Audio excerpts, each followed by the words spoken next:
কৃষ্ণকে আমার থেকে ভালো আর কেউ জানে না। অর্থাৎ আপনি বিশ্বাস করেন যে আপনি শ্রীকৃষ্ণকে হারাতে পারবেন? এবার কৃষ্ণকে হারতেই হবে।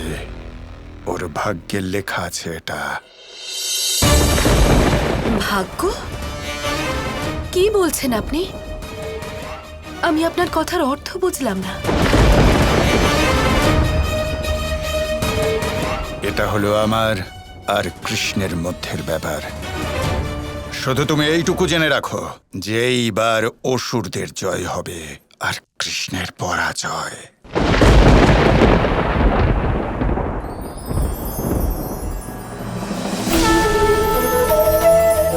দাদা দেখুন।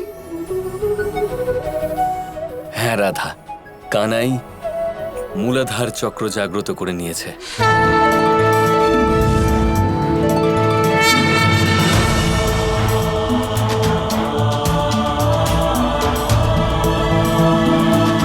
এটা তো খুব প্রসন্নতার বিষয়।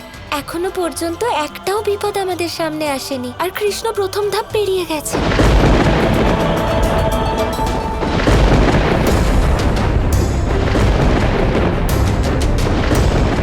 দাদা, এটা কি হচ্ছে? কোনো বিপদ আসছে না তো? এটা প্রকৃতির সংকেত রাধা, যে আমাদের শত্রু আমাদের আশেপাশেই আছে। শত্রু? কে?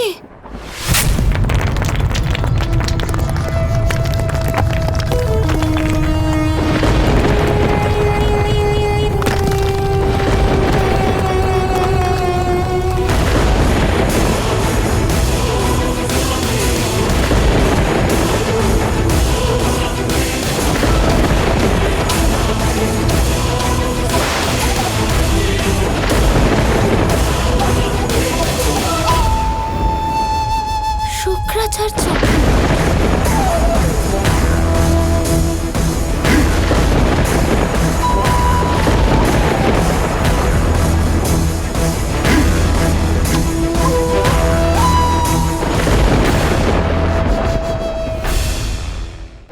কি শুক্রাচার্য কৃষ্ণের তপস্যা ভঙ্গ করতে এসেছেন? এই শুক্রাচার্য কি ভুলে গেছেন যে স্বয়ং নারায়ণের তপস্যা ভঙ্গ করার ফল কি হতে পারে?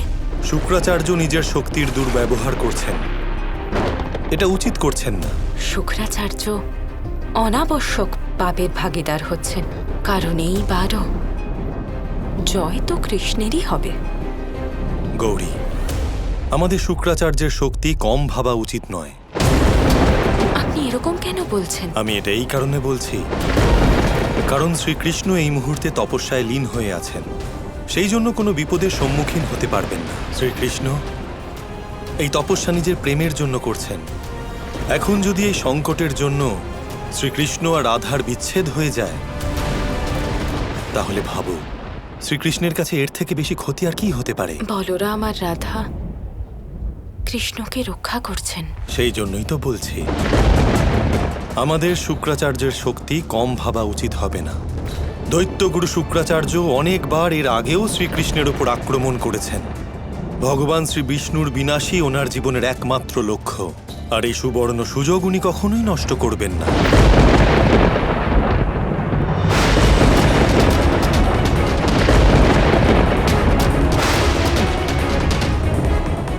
সরে যাও বলরাম।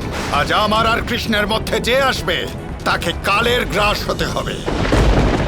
আমার অনুরোধ স্বীকার করুন দৈত্যগুরু, আপনি যেটা করতে চলেছেন সেটা অনৈতিক। কারোর তপস্যা ভঙ্গ করা যে অধর্ম সেটা আপনি ভালো করেই জানেন। তুমি হয়তো জানো না বলরাম যে কৃষ্ণ কৌরবদের সাথে কিরকম অন্যায় করেছে। এই নীতি আর অনীতির প্রশ্ন তুমি নিজের ভ্রাতাকে করনি কেন? আজ আমার সামনে তোমার আসার কোনো অধিকার নেই। কানাই সেই সময় যা কিছু করেছিল তা ধর্ম রক্ষার জন্য করেছিল, আর আপনি এখন যেটা করছেন না তাতে শুধু এবং শুধুমাত্র অধর্মের বিস্তার হবে। এটা আমি শেষবারের মতো সতর্ক করছি। তপস্যারত কানাইয়ের দিকে যে আসবে তাকে শুধু এবং শুধুমাত্র বলরামের সম্মুখীন হতে হবে। ঋষিবর, আপনার মনে আছে আপনি কথা দিয়েছিলেন আপনি আমাদের প্রেমে কোনো ক্ষতি হতে দেবেন না। আমার ভগিনীর সামনে আমি ওর প্রেমের সমাপ্তি ঘটাতে পারি না, কিন্তু সময় হলে আমি আমার প্রতিশোধ তোমার থেকে নিয়েই ছাড়বো কৃষ্ণ। আমার মনে আছে রাধা, যে আমি এটা বলেছিলাম, আর এও বলেছিলাম যে সময় হলে আমি আমার প্রতিশোধ অবশ্যই নেব, আর সেটা কৃষ্ণ জানেও। এখন সেই সময় এসে গেছে, তাই সরে যাও রাধা। কৃষ্ণ এখন নিরস্ত্র, আপনি ওর উপর প্রহার করতে পারেন না, এটা আপনাকে মানায় না। যে নিজে আমার কত অসুর শিষ্যকে ছলনা করে বধ করেছে, যে নিজে একজন ভণ্ড, তাকে ছল আর বলের দ্বারা প্রহার করা একদম সঠিক কাজ। আমি এই সুযোগকে এত সহজে কিছুতেই যেতে দেব না।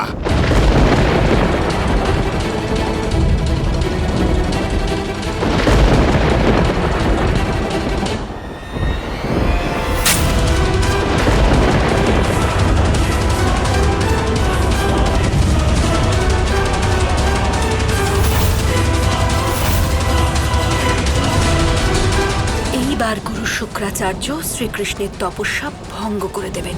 ব্যাস, এবার শুধু আমার পুত্র যেন নিজের তপস্যা শেষ করতে পারে, আর তারপর হবে রাধা কৃষ্ণের এই প্রেমের সমাপ্তি।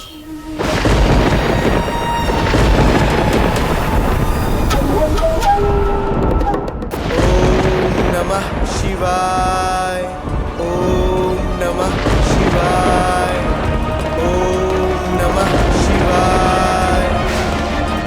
শুক্রাচার্য আজ পর্যন্ত এটা বুঝতে অসমর্থ ছিলেন যে নারায়ণ তার মাতা তথা কাব্য মাতাকে শুধুমাত্র ধর্ম রক্ষার জন্য বধ করেছেন, কিন্তু শুক্রাচার্য আজ পর্যন্ত সেই প্রতিশোধের আগুনেই জ্বলছেন।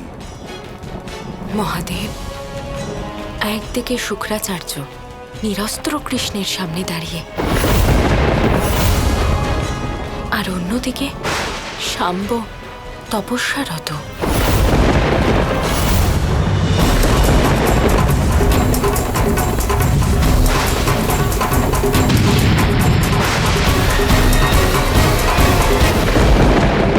বলরাম, তুমি আমার সম্মুখে একটা কাঁটার মতো, যাকে আমি যে কোনো মুহূর্তে উপড়ে ফেলতে পারি। আপনার যা করার আপনি করতে পারেন শুক্রাচার্য, কিন্তু আমি আমার কর্ম অবশ্যই করব।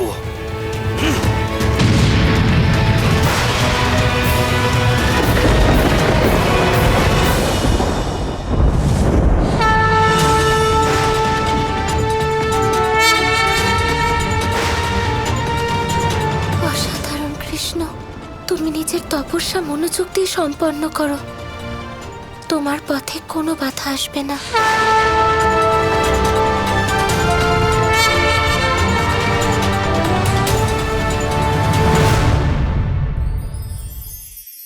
আপনি কি জানেন আপনার জীবনে আপনার আসল জীবনসাথী কে হন? মাতা পিতা, ভাই বোন, স্বামী স্ত্রী? না, আপনার আসল জীবনসাথী হলো আপনার শরীর। সেই শরীর যার দিকে আপনি কখনো নজরই দেন না, ঠিক কি না? এবার যে মানুষ এই রহস্য বুঝতে পারেন তার জীবন এমনি শুভ হয়ে যায়।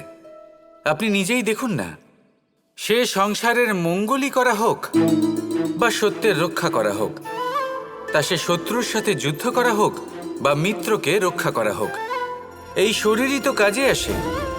তপস্যাতে, বলিদানে, পরিশ্রমে এই শরীরই হলো আধার, ঠিক কিনা? তাই আমাদের কর্তব্য হলো যে আমরা যেন নিজের শরীরের যত্ন নিই। আমরা কি খাই, আমাদের কি খাওয়া উচিত, এটা যেন বুঝি। কোনটা সুপাচ্য আর কোনটা নয়, এটা যেন বুঝি। কারণ যেমন হবে অন্ন, মনও তেমনই হবে। যত ভালো অন্ন তত ভালো মন। আর সুস্থ শরীর হলো সুস্থ মনের আধার, এ কথা অবশ্যই মনে রাখবেন। আর যদি মন সুস্থ থাকে তাহলে সকল শুভ উদ্দেশ্য পূর্ণ হবে। তাহলে আসুন আর আমার সাথে ভালোবেসে বলুন, Radha Radha. Krishna Krishna Krishna Krishna